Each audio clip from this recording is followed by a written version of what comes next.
Hey everyone, I've just got a new setup, so I'm just about to move everything across there. So I've got a compilation today, but on Monday I'll have it all set up and ready for a new video. Let me know what you want that first new video to be of my new setup, and I hope you're all doing great.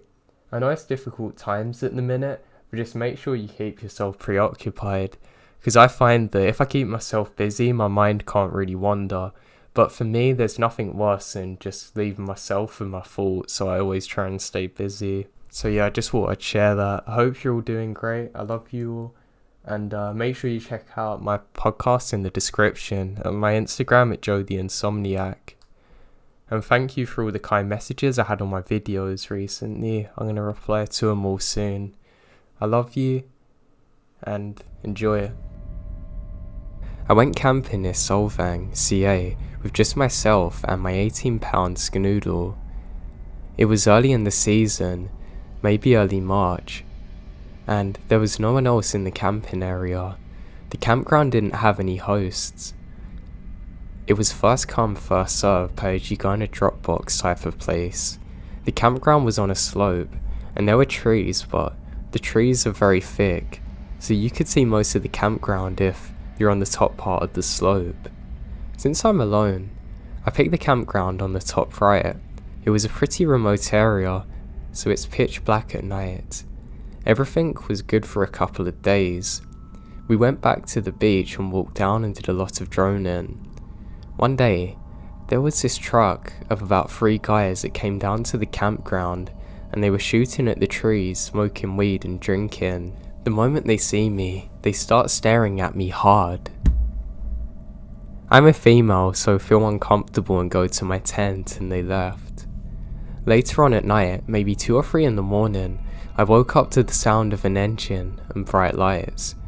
I peek out of the air vent in the top of my tent, and all I could see was a truck parked right in front of the campsite. The high beams are on, and I couldn't see anything else because of it. The truck stays there for about 30 seconds. Then all of a sudden, the horn sounded.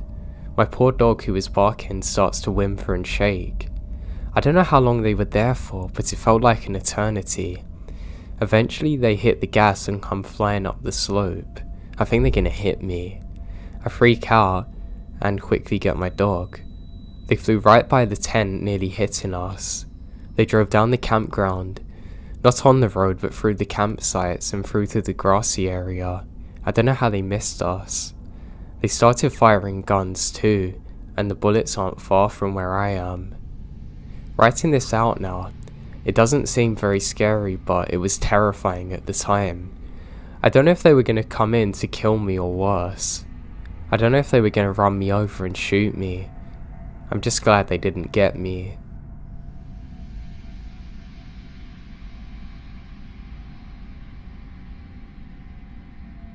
Growing up, I had a childhood friend that lived relatively close by, and we were like 2 peas in a pod. We're both adventurous, believed in the paranormal, enjoyed astronomy, and generally just being outside. She was born in Alaska, and her dad had lived there for quite a while, so they're always camping, hiking, fishing, skiing, you name it. It was with my friend's family that I got actually introduced to being outside and doing camping with. Now this actually happened during the late to mid-90s, when we're maybe 10 or 12 years old. On one particular camping trip, we went to this lake in the forest that was surrounded by a meadow, and feeding the lake was a small stream leading out to the woods. Anyway, we played in the meadow and stream all day while my friend's dad fished. The lake wasn't very big, and because it had a meadow all around it, he could keep an eye out to the whereabouts while we fished. Now while I'm messing around by the stream, I get some weird vibe from the wooded area that I can't explain. Anyway, the day faded into early evening, and it was time to leave and find a camping spot. My friend's dad packed up his fishing gear, and we walk all the way back to our truck. It's winding through the woods. Once we're in the truck, we drove into a more remote area, and we made our way up this steep road that was rough, at such an incline. I was convinced my friend's dad was going to break his truck. He had a 4, maybe 6-cylinder Toyota pickup truck, which is about as basic as you could get. To be honest, I don't even know if it had 4-wheel drive, but being an Alaskan outdoorsman with years of experience, I trusted him. We finally made it up to the top, which was flat and relatively open with a big forest area in the opposite direction from the road we drove up. We pitched our tents, got everything set up, and a friend and I decided to explore. We may be 50 yards from the tent when we heard a big crack as a tree branch snapped behind us in the woods. We got quiet, and look in that direction but can't see a thing. Thinking it was just a deer, we brush it off. But we hear it again while we're walking, and whisper to one another that it could have been an animal. I stopped briefly, and when we were about 200 yards away, we sat on a boulder looking down the steep downwards area near the woods, and suddenly, we hear another cracking branch from behind. Whatever it was seemed to be following us. Our imaginations are going wild. We came up with everything from a serial killer stalking us in the woods to Bigfoot. When we got back to the campsite, we told our dad what we heard and how it seemed to be parallel to us. He just plays it off though as a black bear, and maybe he's just looking for food. So later on, my friend confided in me that her dad had gotten his pistol out and would be sleeping with it that night. My friend and I were sharing one tent. He has his own tent not far from us, so I feel pretty safe. Now, I don't feel perfectly normal. I awoke sometime in the middle of the night to hear something or someone walking outside. I lay still listening. I could hear it quietly circling the tent. It sounded like it was walking on 2 legs because it had a distinct rhythm. Whatever it was, it sounded big as I couldn't hear its weight. As it puts each foot down, it seems to be getting closer. I can even hear relatively quiet but deep breathing. As I lay there listening, I could hear it wandering to other parts of our campsite and back to our tent, almost as if it was walking in a big loop. I don't know how long this goes on for. It feels like an eternity. I'm terrified and unable to wake up my friend as I lay there listening. Now the next morning, I told my friend and her dad about it, but I don't know if they believe me or not. Interestingly, absolutely nothing in the camp was disturbed in any way. The ground was very soft and in some places was covered in grass, and there's no footsteps either. This is something I've never been able to explain, and to this day still lingers in the back of my mind while camping. I always wonder what was lurking around that night.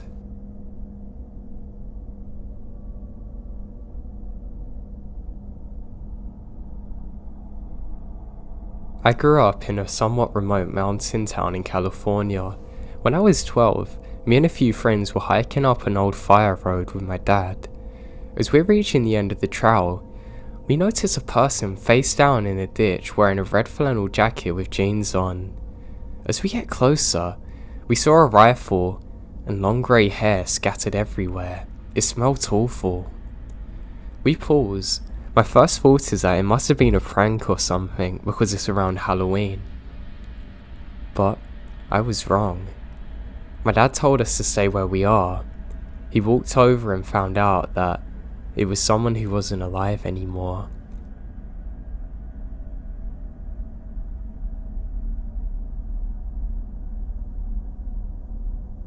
I went out camping alone one night in a nearby forest to where I lived. I had a really good day and enjoyed the solitude. I went to bed and had a feeling that I was being watched. I couldn't quite shake it. I managed to fall asleep eventually, but it must have taken hours. I'm awoken by what I think is my boyfriend tugging at me. Then I realise that I'm alone in the tent and he's out of state. I scream, turn on my flashlight, and I don't see anyone. I think it's just my imagination playing tricks on me, and I eventually go back to sleep again. When I wake up in the morning, however, I found out it's not just my imagination. There are footprints all around my campsite and multiple cigarettes lying on the floor.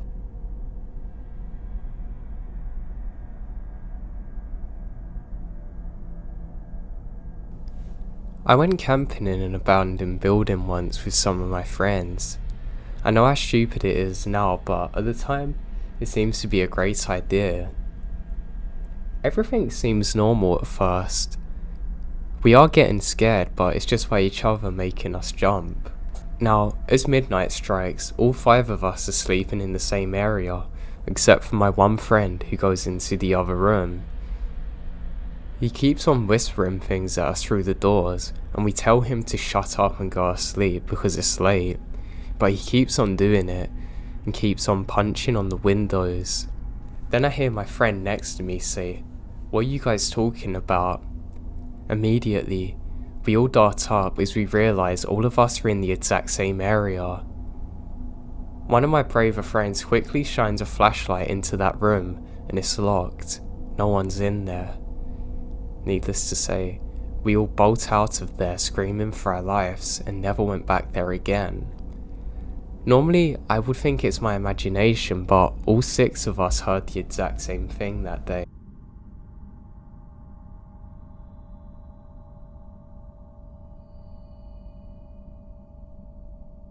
So I was a wildlife firefighter back in the day in Arizona.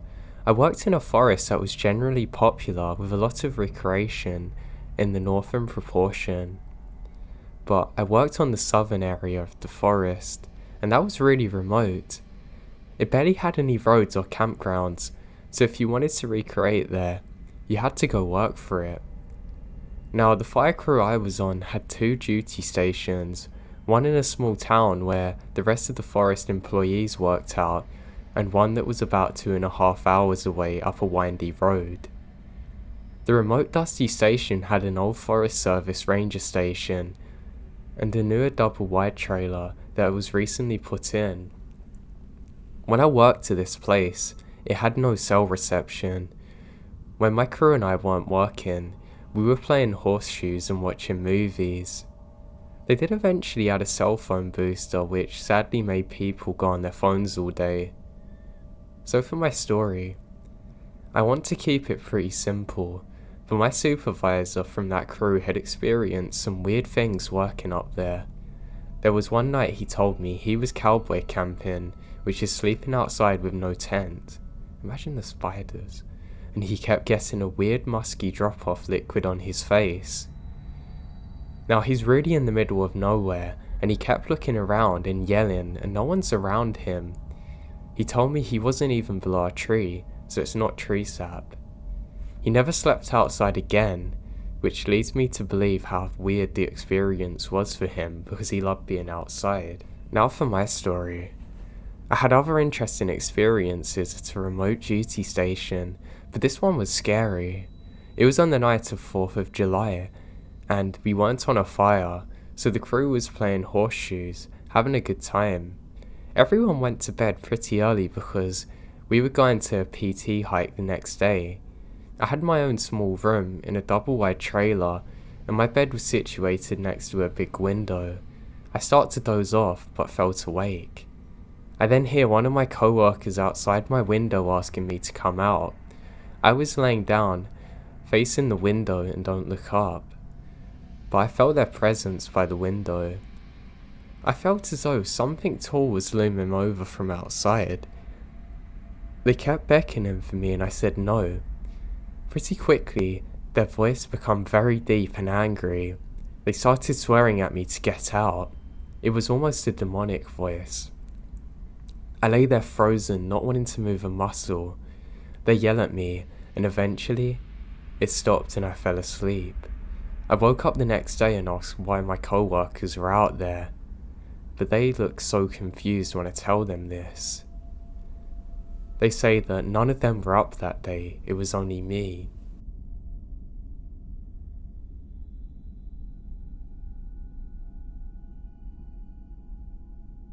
I'm used to having spirits around. I've always believed in them, and they're pretty much normal for as long as I can remember, but they've never terrified me. I remember my grandmother talking about spirits when I was little. My oldest son, before he deployed to Afghanistan, had the uncanny ability to tell me when someone was gonna die. And I've had my own personal spirit friend I called Fred for as long as I can remember. But this building is completely different. I've never had any place give me such creepy vibes. Now, it's crazy in this one. I could have the heat up to 80, but my fingers are so cold that I can't even type, and my nose is left constantly running. Now, it's night shift. No one gets in or out without the door chimes going off. I've heard someone sneeze in the hallway out the side of my office. I hear chairs scrape across the floor in the squad room, when I know I'm the only person there. I've seen one apparition, a blonde-haired girl with grey sweats pull up to her knees, and a white cotton-up shirt, blonde hair with dark roots girl with tennis shoes. I've seen her pure as day. Now, I've seen them walk from the bathroom to the squad room with her hands across her face. I literally thought someone was in the building, so I called an officer. Now, there's only one way in and out, and I know she didn't go past me. We found no one. Now I work for a tribal police department in Oklahoma, so this was all Indian land at some point. But that wouldn't explain the girl I saw. I work the night shift, and I've learned the normal sounds of the building like the ice machine or the wind blowing through the attic. But some nights this place just gives me icy chills. Just that feeling you shouldn't be there, and I've heard my name being called. Sometimes my middle name, which is really creepy. We've had a couple who worked here and have been terrified and left without even saying why. Now every other place I've worked, I've always had the same little what I call Fred pranks, where drinks or pens disappear and I find it somewhere else. But I never had anything like that happen in that place.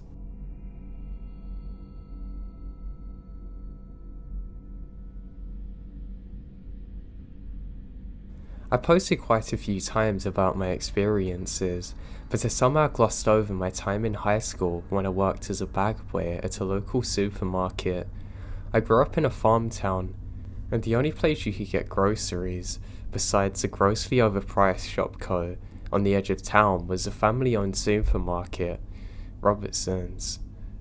The Robertson's family was very active in the community, but had a reputation from misery to straight up being evil, depending on who you ask. If you ask me and the rest of the bag boys, it had a dark aura about it.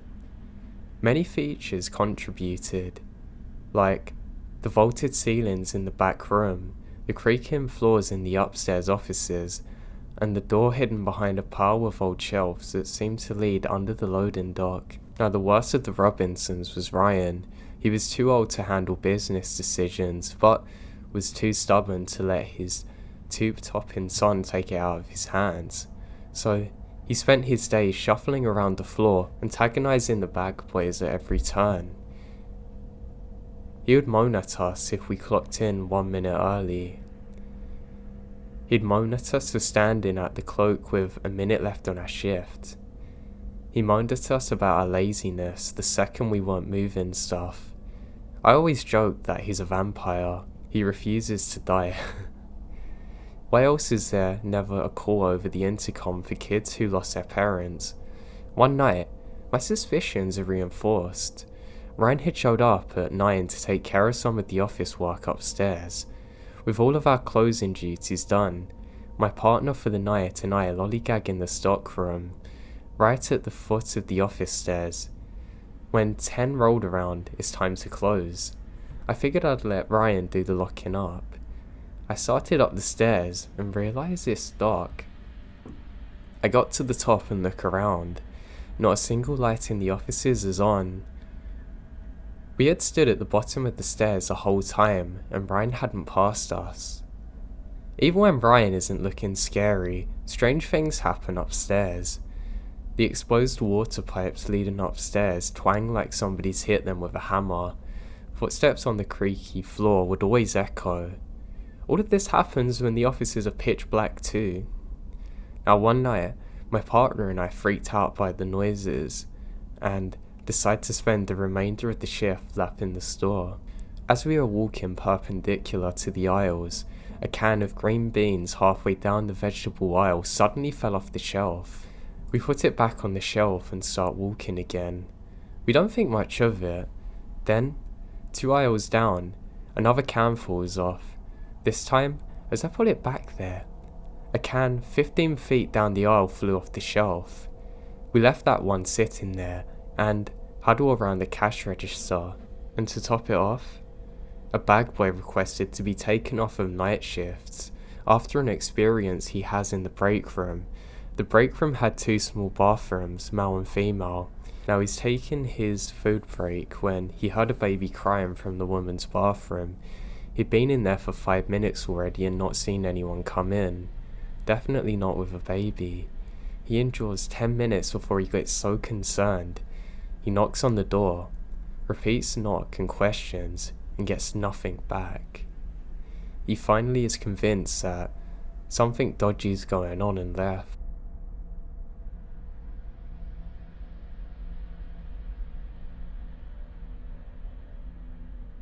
I'm a 20-year-old college student who works part-time on weekend nights as a security officer on campus. My partner's a 22-year-old male student, same situation, same company and job. This experience is theirs. We're both currently on duty at different posts and they messaged me about it a few minutes ago. So my partner, I'll call him Jay, is currently working at the front desk on the Fine Arts building of the college. That building's on Broad Street, the main street of our city. It's around 3 AM at the time, and there's usually only going to be the occasional student coming in and out of the building, and a pedestrian on the street every now and then. Jay's security camera shows that the area just outside of the building, including footage of the dumpster, parking lot and sidewalk out front, which is well lit by street lamps since it's on Main Street. The cameras have about a 5-second delay, but show very smooth footage. Jay messages me and says, I literally just saw a person dissolve on the camera system, like the wind blew them away. It wasn't any kind of screen or anything. Upon questioning him, they told me that they saw what appeared to be 2 figures wearing their hoods up, and they're almost identical walking together.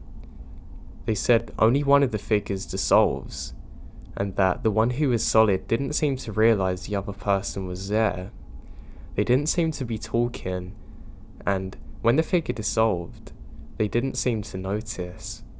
The solid person's walk and cycles didn't glitch out when the other person's did, and they're off sync. The camera seemed to be working well. The figure didn't appear to glitch out or pop out of existence. It's described as almost dissolving into the wind. I'm wondering if anybody's had any similar experiences to this.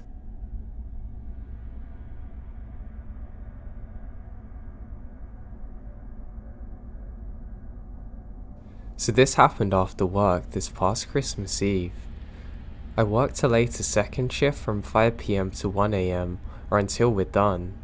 I should also mention that while the warehouse is in a nicer area, a couple blocks down it gets sketchy at night.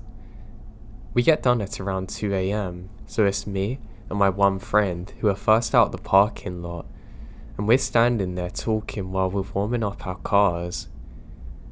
We were talking for about 5 to 10 minutes, and during this time, I saw a small sedan drive by slowly but didn't think much of it because it was a little icy out, and we figured they were just being curious. But then, I saw it slowly coming back down the road, came from west and pulled in, and parked in the parking lot across from us, which is strange because it's a welding shop parking lot, and no one's ever in there past 10 PM, besides the police doing speed traps. At this point, I pointed out to my friend that this is weird, and they think the same. Then this big guy got out of the car. The other car that he's in drives off, and he comes over to me and my friend, asking for a smoke. Now, thankfully he didn't talk to me, but as soon as I stepped back out of my car with the wallet in my hand, so I could use one of my cards to scrape the window, he called over to me. I don't want to be rude, even though something felt off about the situation, but I thought, hell, there's cameras everywhere. And I'm not really worried because everyone will be out in 10 minutes. Now I'm 6 foot and 180 pounds soaking wet, and the guy's a good bit bigger than me. I'm guessing 6 foot 2 or 4, and a solid 250 pounds. He was trying to make small talk with me, asking me about what we do there, how it sucks that we have to work on Christmas Eve. Just random crap like that, but I got the feeling he was sizing me up. So, even though I have extreme social anxiety, and can usually barely make eye contact with people I know, I remembered my grandpa always telling me, if I'm in a sketchy situation with someone, just to stand tall, chest out a bit, and make direct eye contact the whole time. Especially do that whenever you look like you might be scared or nervous, so they know you're not worth messing with. I saw him looking down towards my wallet, so I took a small step back to make sure I'm in sight of the cameras. Then he said, "Hey, could you give me a ride to my house? It's just down the road. I ran out of gas at the store and need to get back, and I have no money." Now the grocery store, he said his car ran out of gas. The story keeps changing, and he come from another direction from the one he pointed at. I then remembered reading online somewhere that around the holidays, people will do whatever they can to get someone to give them a ride, then force them to go back to their house and rob them. Now I know I'm not going to have this, so I walk backwards towards my car. I know that I have a giant utility knife under the seat and tell him I'm good and to please get off the property.